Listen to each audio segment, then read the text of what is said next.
Hola, muy buenas noches, doctor. Bueno, con respecto a la presentación de este caso, se trata de una paciente fémina de 16 años que acude al servicio de urgencias por presentar un dolor constante en el cuadrante inferior derecho del abdomen desde hace aproximadamente 8 horas. Bueno, lo primero que debemos analizar es que no solamente es el dolor, sino la edad de la paciente. ¿Por qué? Porque la edad como tal nos orienta inmediatamente hacia la fisiología reproductiva. De modo tal, entonces, una mujer de 16 años generalmente ya posee ciclos ovulatorios funcionales. De modo tal, esto significa que su eje hipotálamo, hipófisis ovárico está completamente establecido.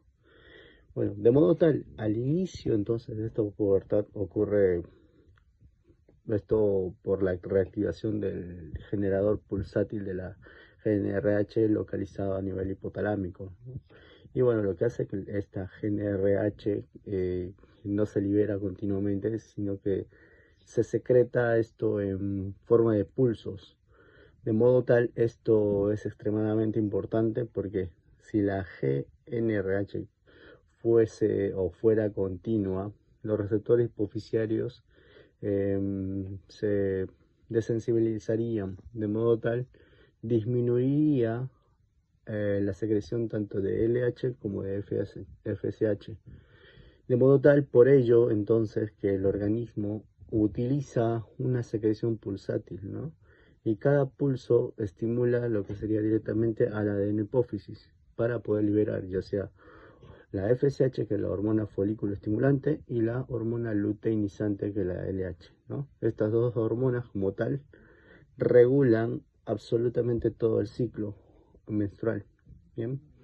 De modo tal, entonces, analizando ya el dolor, la paciente presenta un dolor localizado en fosa ilíaca derecha, ¿bien? De modo tal que cuando escucha dolor en cuadrante inferior derecho, inmediatamente muchas veces se piensa en múltiples posibilidades. Puede ser, por ejemplo, una apendicitis, puede ser una torsión ovárica, puede ser el quiste ovárico roto, embarazo ectópico, una enfermedad inflamatoria pélvica, una litiasis ureteral, ¿no? O el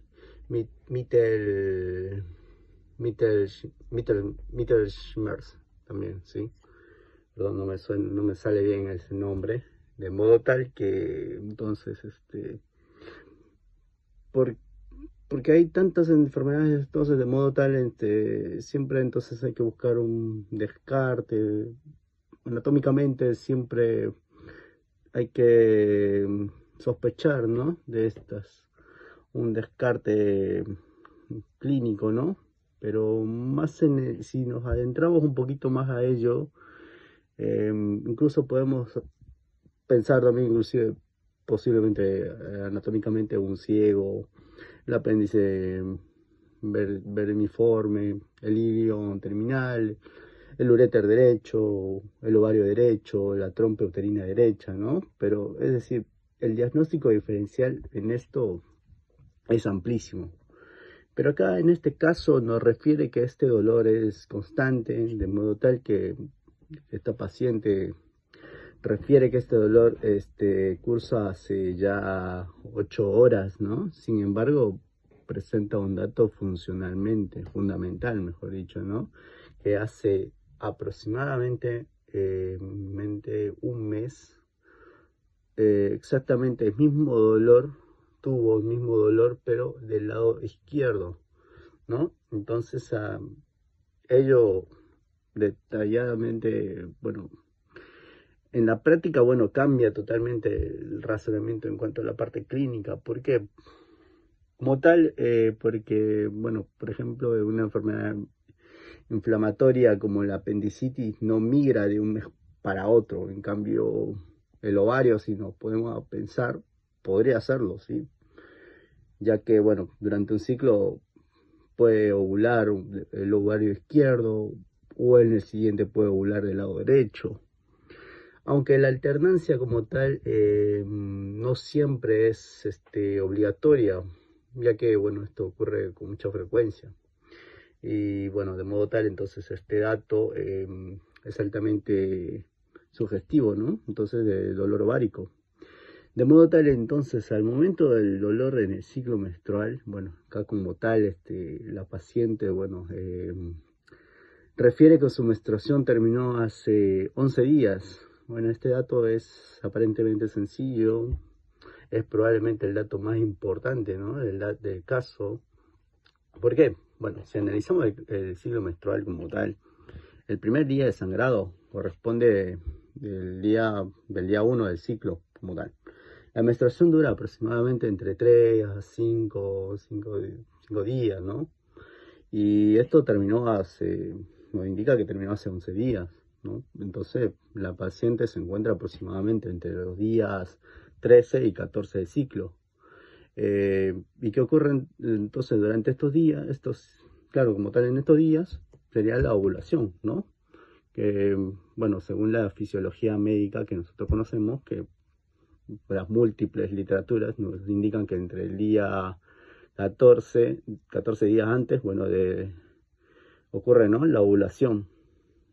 Y de modo tal, entonces, el momento clínico coincide exactamente también con el pico de LH, ¿no? De la hormona luteinizante que ocurre ese pico, ¿no?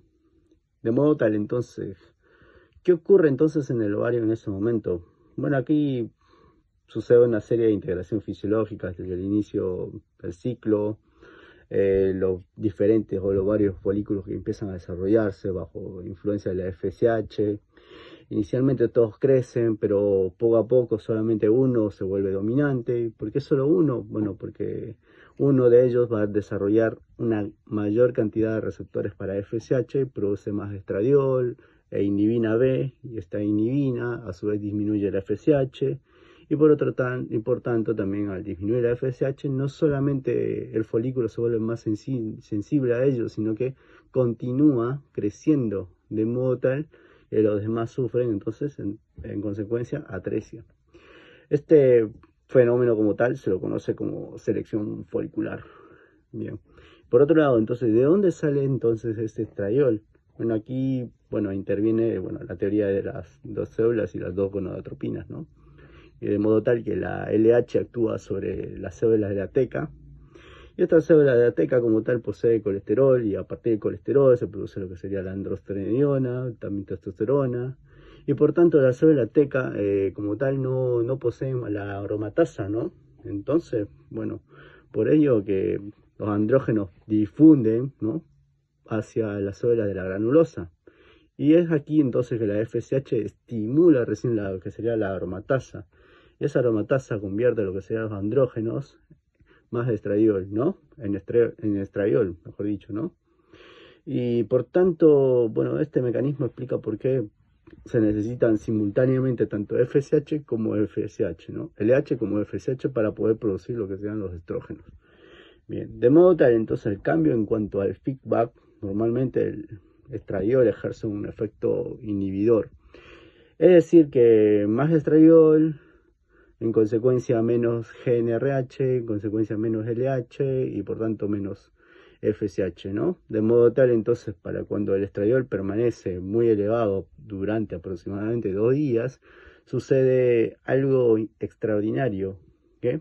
Donde, bueno, que a nivel, bueno, que el hipotálamo como tal continúa, ¿no?, su respuesta, y de modo tal aumenta la sensibilidad de las hormonas hipotalámicas, también y además no solamente ellos, sino que las células de las gonadotropinas, ¿no?, a la GnRH, bien.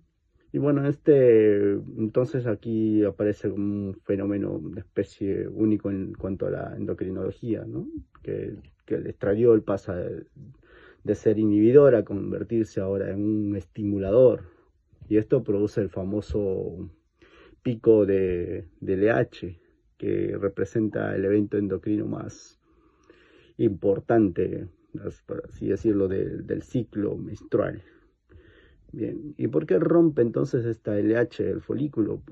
Muchas personas, bueno, creen que la LH solamente libera el ovocito, pero no es correcto, sino que la LH inicia lo que sería la verdadera cascada inflamatoria.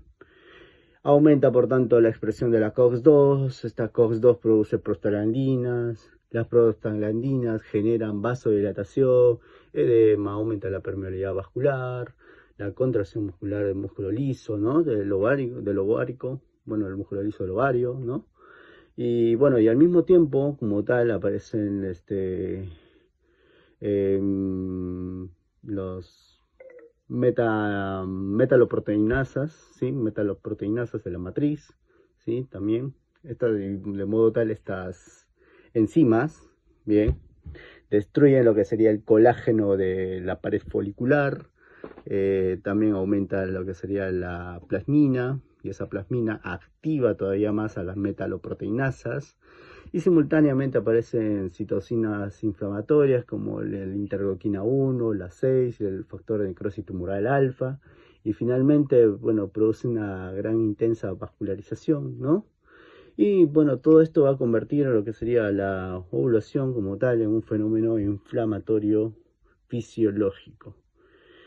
Bueno, por otro lado también aparece lo que sería el estigma ovárico, que bueno, esto sucede a nivel de la superficie del ovario, que comienza a observarse como una pequeña zona blanquecina que recibe el nombre de estigma, que va a representar donde la pared del folículo se ha adelgazado enormemente, se genera lo que sería una presión intrafolicular, aumenta progresivamente, y este folículo finalmente estalla, ¿no? Y bueno, ¿y qué sale del folículo como tal? Bueno, aquí no solamente sale el ovocito, sino que también sale el líquido folicular, también prostaglandinas, enzimas, pequeñas cantidades incluso de sangre, o células del cúmulo óforo. Bien, y estos caen directamente sobre la cavidad peritoneal. Y bueno, entonces, ¿por qué duele como tal? Que bueno, que el ovario prácticamente, bueno, no tiene de por sí receptores para el dolor somático. Lo que duele en realidad es el peritoneo, ¿no? Que bueno, y este líquido folicular también a su vez desciende por la, por la gravedad del fondo del saco de Douglas, ¿no? Y este líquido, bueno, irrita como tal la pared peritoneal y se activan las terminaciones nerviosas somáticas. Y bueno, que estas fibras a su vez, bueno, viajan principalmente por los nervios, por el hilio gástrico, hilio hipogástrico mejor, sí, el hilio hipogástrico, el hilio inguinal y el génito femoral, ¿sí? Y bueno, de modo tal que como consecuencia aparece un dolor muy focalizado y por ello que la paciente puede señalar exactamente dónde le duele. Este mecanismo como tal explica perfectamente lo que sería el Mittelschmerz, ¿sí? Y entonces, de modo tal, entonces, ¿por qué funcionan acá, si se dan, AINES? Bueno, como previamente estuve comentando, el principal mediador del dolor son las prostaglandinas. Entonces, lo que hacen los AINES es directamente inhibir lo que sea la enzima COX. Y entonces, al disminuir la enzima COX, disminuye las prostaglandinas, por tanto disminuye la inflamación y por tanto disminuye el edema y por tanto también en consecuencia disminuye el dolor. Bien, bueno, eso sería con respecto a la explicación del caso clínico.